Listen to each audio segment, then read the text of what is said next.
I'm here at the Milwaukee County Zoo. This is my first time here, and I want to help you have a great trip, so follow along if you want to see more. Hey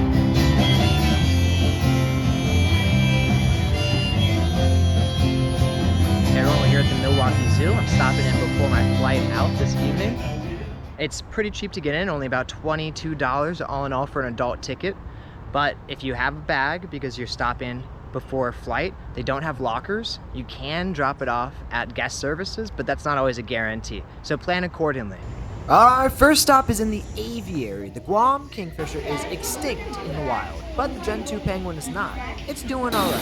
They have a really cool in-flight aviary, but just like any aviary, if there's wild animals flying around, you want to leave them alone. That's an oyster catcher over there, and that's a rehabilitated bird. I'm not sure how this bird was injured, but human impact may have well been involved. It's always good to avoid doing harm and to hold those that do harm accountable. I've always loved birds, and I think that this aviary is pretty good.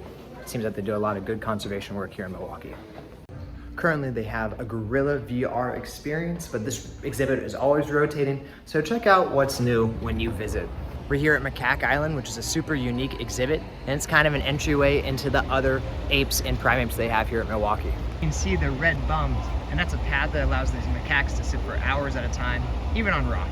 You can see the... Next up are the apes and primates. It was a beautiful day, so the fam was hanging outdoors. The great apes are so like us. The bonobos, like the chimpanzees, are one of our closest relatives in the animal kingdom. And of course, whenever you go to the zoo, you also get some nice wild animals, like this turkey right here. The bonobos were displaying much to the merriment of the crowd. That's the thing about zoos. No matter when you go, it could be totally different. There's going to be an animal doing something you've never seen before, and that's what I find so exciting. Zoological parks are constantly improving, providing outdoor habitats for animals that greatly improve their quality of life. These animals get to enjoy a more enriching lifestyle than they would just locked up inside all day. Of all the great apes, orangutans are definitely my favorite. It's really a shame that they face so much trouble out in the wild. We can all do a little bit more, perhaps, to help them out. The Milwaukee Zoo has chats and feedings almost every single day, so if you're here, you can definitely catch something, as well as behind-the-scenes tours where you can get close encounters with animals. Zoos play an important role in conservation around the globe, but perhaps their most important role is that of education. It's only through education that people can know about the issues, and it's just like Jane Goodall says, only if we understand can we care. Only if we care can we help. Zoos are a vehicle for public understanding. The best way to enhance any zoo trip is to ask questions to the employees you see. The docents are there to help you, and I just caught a fantastic animal talk about bats.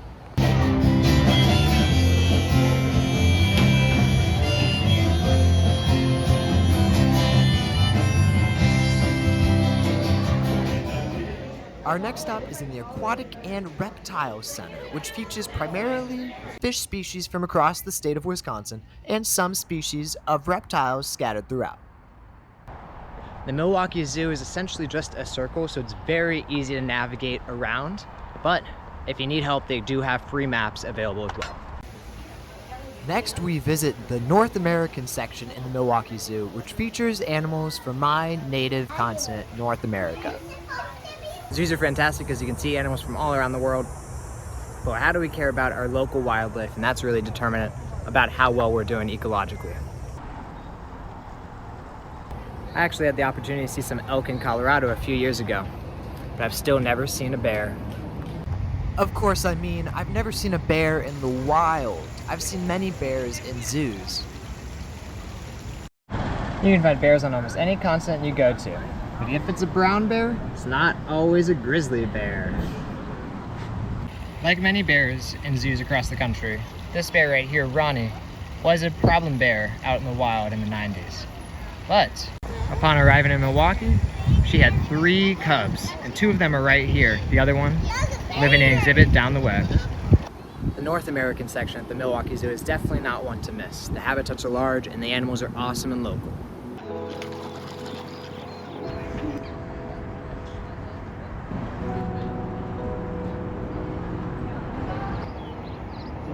There's only a handful of restaurants to choose from here in Milwaukee, but they have tons of public picnic areas that are very nice. I was recommended the alpacas right here. So to get the full experience here at the Milwaukee Zoo, I'm gonna take the Skyline safari as well and hopefully see some really cool things. At just over $4, I would definitely recommend trying out the Skyline safari. You get a real unique look into a bunch of different habitats. It looks like right there the rhinos are off habitat, but they should be returning in 2025. So if you're visiting then, hopefully you get to see them. You get a fantastic view into the elephant habitat from up here. You can tell Asian and African elephants apart because African elephants have larger ears, and it's the male peacock that has all these beautiful colors. Plus, the Bactrian camel has 2 humps, not 1, that's the dromedary. You might be able to get a really good view of some big cats from up here, but right now, it doesn't seem like anyone's out in their habitat. So that means we're going in to see them. And sure as the peacock cries, the big cats are doing what they do best, and that's taking a cat nap.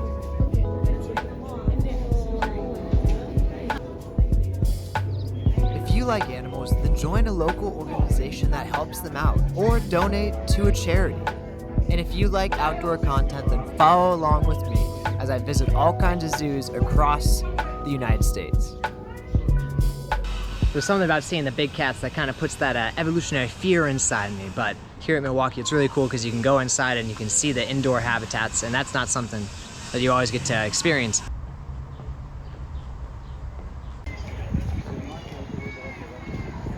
You can get right up and personal with the giraffes, which is awesome. They even have select times that you can come and feed the giraffe. But don't worry, the giraffes will get plenty of food even if you don't choose to feed them. This entire wall acts as an enrichment device for the elephants, and just goes to show you how much effort and thought gets put into some of these things at zoos that you go to. Just took a stop into the Elephant Care Center, and what really surprised me about the Milwaukee Zoo is the transparency. It seems like you can go into a lot of the behind the scenes areas, and that's great. It allows you to get a look into what goes on at a zoo. So it's about 1:30 now. I've been here for about 2.5 hours. Milwaukee Zoo, it's not too big, so it's definitely a zoo that you can do in one day, unlike some others that I've been to, but it is still very nice. There's a beautiful lake here, the outdoor habitats are very nice, and overall, it's a fun experience, even if it's not the biggest zoo. Definitely check it out, it's a lot of fun, and if you like this kind of content, help me out and follow along for more, and hopefully, I can visit all kinds of zoos and tell you about them.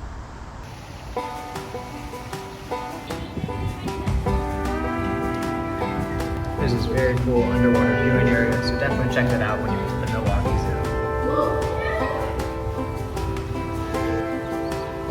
Zoo. Milwaukee Zoo has a section called the Family Farm where you can see all kinds of livestock animals, and also it's a great place for the kids because there's goat feeding and a playground, so you have something to keep them entertained with. And of course it started to rain, so we're gonna call it pretty soon, but there's a ton of exhibits to see that are indoors, so if it rains on your trip, you'll have somewhere to go. And of course, being in Wisconsin, they have a whole exhibit all about dairy farming. This is the land of cheese, after all.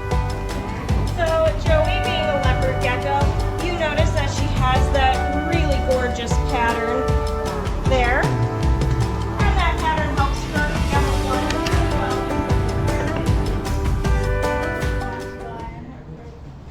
Pro zoo tip, even if it rains, if you can stick around through it, you'll find yourself with the entire zoo almost entirely to yourself.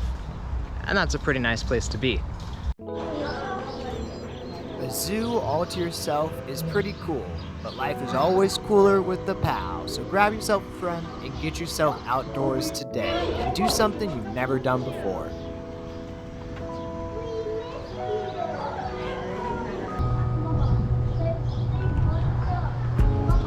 I think one of the most interesting parts about the Milwaukee Zoo is that all over they have these little poems relating to the animals that you're seeing, and I just think that's a great way to bring together science and art for the public. Art and science, they both require a lot of creativity and a lot of discipline.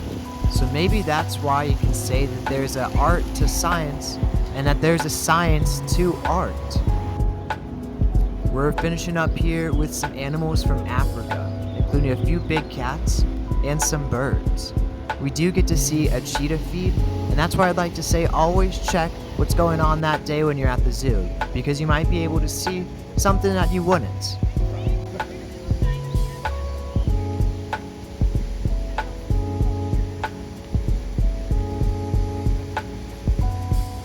And just like that, we saw everything that we could.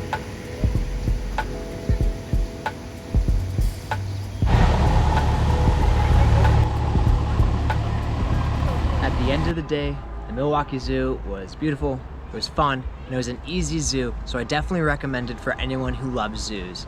If this was nice and helpful for you, then follow along, and hopefully I can do some more of these zoo videos. But I do lots of gardening and all kinds of outdoor things, so if you like doing anything outdoor, tag along with me, and we'll catch you next time.